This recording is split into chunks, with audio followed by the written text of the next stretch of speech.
Um coeficiente de inteligência de 110 pode excluir o diagnóstico de deficiência intelectual?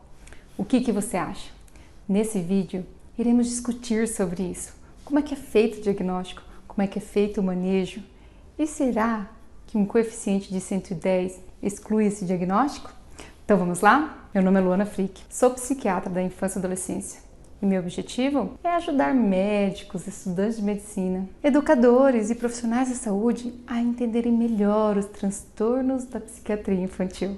E hoje nós vamos falar sobre a deficiência intelectual e o coeficiente de inteligência.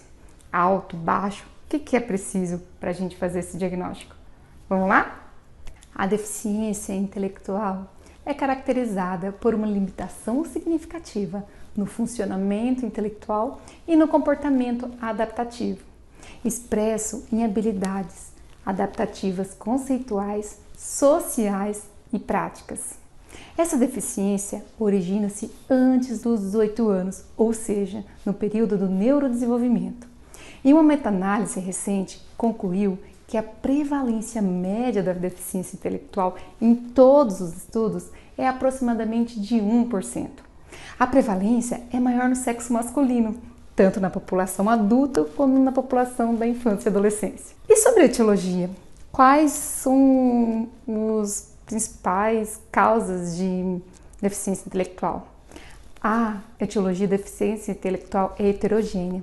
Lesões, infecções, toxinas tornaram-se causas menos frequentes por conta da melhoria dos cuidados pré-natais, enquanto que fatores genéticos têm se tornado cada vez mais proeminentes.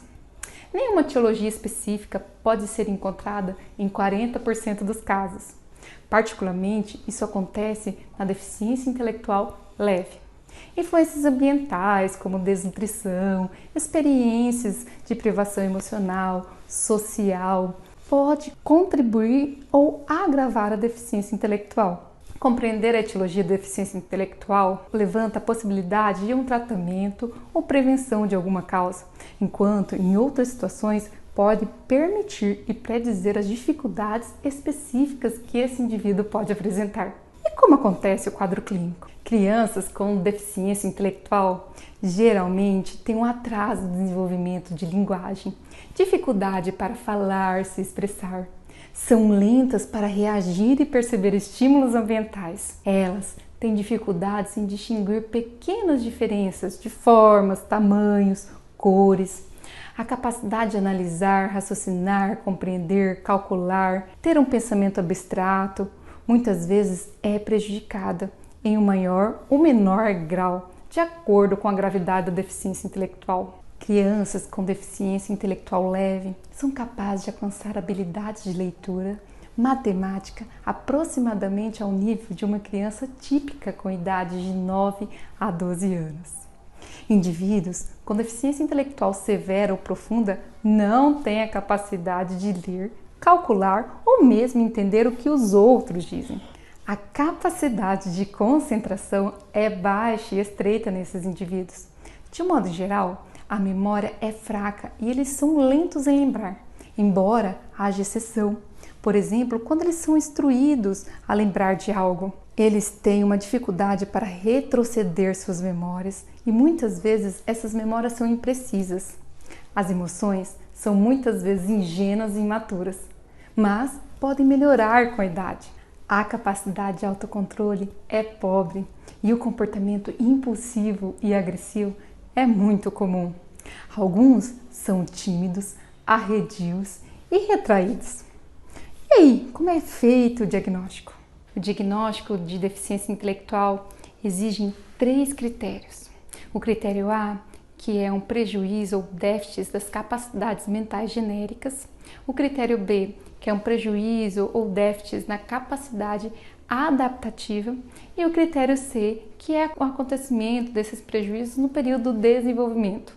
As características da deficiência intelectual incluem déficits nas capacidades mentais genéricas e prejuízo na função adaptativa diária, em comparação a indivíduos que têm a mesma idade, gênero e aspectos socioculturais.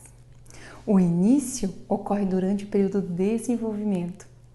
O diagnóstico baseia-se tanto na avaliação clínica quanto a testes padronizados das funções adaptativa e intelectual. O critério A refere-se à função intelectual, como raciocínio, solução de problemas, planejamento, pensamento abstrato, juízo e aprendizagem. O funcionamento intelectual costuma ser mensurado por testes de inteligências que são administrados individualmente, além da avaliação clínica. Os testes de inteligência, que são os QIs, eles são avaliados a partir de uma mensuração. Como é feito isso? É feito uma média da população em geral, como é a inteligência da população em geral, e esse indivíduo precisa ter 2 desvios padrões da média da população em geral. Esses desvios são de 15 pontos. Logo, se são 2 desvios, esse indivíduo precisa ter um cálculo de 30 pontos a menos do que o QI da população em geral. Se a população em geral tem um QI de 100%, o indivíduo com deficiência intelectual teria que ter um QI de 70% ou menos para ser considerado um indivíduo com deficiência intelectual. Um coeficiente de inteligência de 110 exclui o diagnóstico de deficiência intelectual? Scores de QI são aproximações do funcionamento conceitual, mas não são suficientes para avaliação do raciocínio em situações de vida real e domínios de tarefas na prática de vida. Por exemplo, um indivíduo com QI de 110 pode ter problemas de comportamento adaptativos tão graves e comportamentos de entendimento social ou prejuízo no juízo em áreas da função adaptativa que seu funcionamento na vida real é tão comprometido como se fosse aquelas pessoas que tivessem um QI mais baixo. Logo, o que a gente olha não é só o coeficiente de inteligência, mas a função adaptativa desse indivíduo no meio. E o que isso quer dizer? O que avaliamos é o funcionamento desse indivíduo na vida real e não só a questão do coeficiente de inteligência, já que o coeficiente de inteligência pode dar alto com o funcionamento desse indivíduo baixo na sociedade. O funcionamento também é avaliado pelo nível de gravidade da deficiência intelectual, ou seja, a deficiência intelectual tem como base o funcionamento adaptativo e não o score de QI, uma vez que é o funcionamento adaptativo que determina o nível de apoio necessário que esse indivíduo vai precisar. Déficits no funcionamento adaptativo, que é o critério B. Refere-se o quão bem uma pessoa alcança os padrões de sua comunidade, nos termos de independência pessoal e responsabilidade social, em comparação com os outros indivíduos da mesma idade. O funcionamento adaptativo envolve raciocínio adaptativo em 3 domínios: conceitual, social e prático. O domínio conceitual é o domínio acadêmico e envolve competência em termos de memória, linguagem, leitura, escrita, raciocínio matemático, aquisição de conhecimentos práticos, soluções de problema e julgamento de situações novas. O domínio social envolve a percepção, a capacidade do indivíduo de se colocar no lugar do outro, percepção de pensamentos, sentimentos, experiência dos outros, empatias, habilidades de comunicação interpessoal e habilidades até mesmo de fazer uma amizade. Já o domínio prático vai envolver a capacidade do indivíduo ter uma autogestão em todos os cenários da vida, inclusive nos cuidados pessoais, responsabilidades profissionais, controle do dinheiro ou recreação, o autocontrole comportamental e organização de tarefas. O funcionamento adaptativo é investigado por meio de avaliações clínicas, tanto quanto por meio de medidas individualizadas, assim como nos testes de inteligência. E existem características que podem fortalecer esse diagnóstico?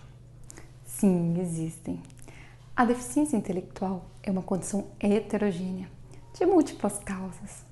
Pode haver dificuldades associadas ao juízo social, à avaliação de riscos ou de autocontrole comportamental, emoções ou da relação interpessoal. As motivações de ir à escola ou ambiente de trabalho estarão deficitárias.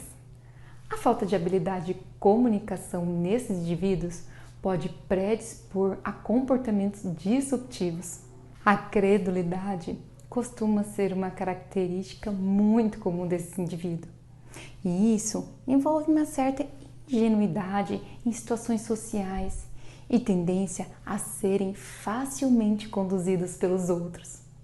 A credulidade e a falta de consciência sobre os riscos podem resultar em exploração por outras pessoas, possível vitimização, fraude, envolvimento criminal não intencional, falsas confissões, risco de abuso físico e sexual são muito frequentes nesses indivíduos. Pessoas com diagnóstico de deficiência intelectual ou outros transtornos mentais comórbidos, eles apresentam um risco de suicídio muito maior. Em decorrência da falta de consciência sobre os riscos e perigos, a taxa de lesões acidentais podem ser também muito elevadas. É muito frequente essas crianças terem uma comorbidade, pode ser clínica ou pode ser comportamentais. As condições de saúde mais prevalentes desses indivíduos são epilepsia, que acontece em 22%, paralisia cerebral, que acontece em 20% dos casos, transtorno de ansiedade, que acontece em 17% dos casos, transtorno opositor desafiador em 11% dos casos e transtorno do espectro autista em 10% dos casos.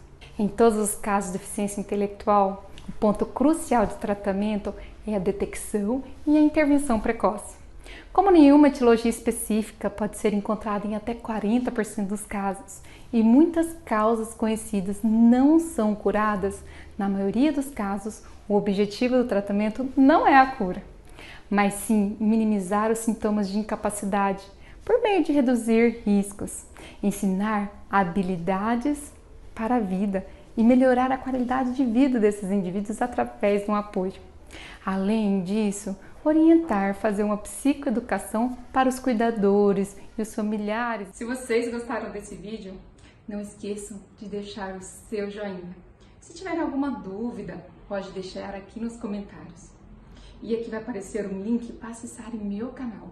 Aguardo sugestões de vídeos que vocês querem, ou de temas que vocês querem que sejam abordados sobre a psiquiatria da infância e adolescência. Aguardo vocês e até mais!